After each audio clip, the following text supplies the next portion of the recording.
অনুভূতিটা কি এবং মানে রাঙ্গামের পক্ষে তো নিলেন, আপনাদের কি পরিকল্পনা আছে নির্বাচন সংক্রান্ত বলেন? আসসালামু আলাইকুম। মাননীয় সংসদ সদস্য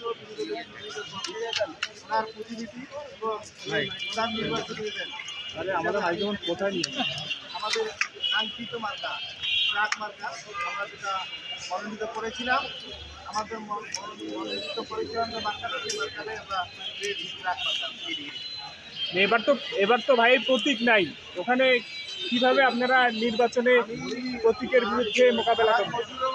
গঙ্গা তারা নিজেই একটা ব্রান্ড, তার কোনো প্রতীক লাগে না। তারপরে যদি উনি তিনবারে বিনা প্রতিদ্বন্দ্বিতায় সারা বাংলাদেশের মোটর মালিক সমিতির সভাপতি ছিলেন। এই জন্য পরিবহনে যিনি আসেন জন্য এ কারণে আমরা ট্রাক মার্কা নির্বাচন করেছি। রয়েল ব্যাপারে কতটুকু আসা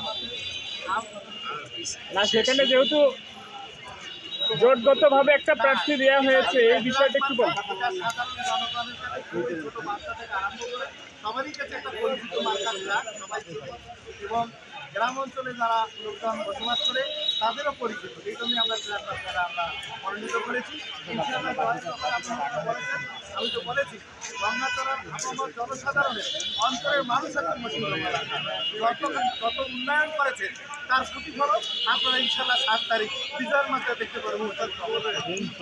ঠিক আছে।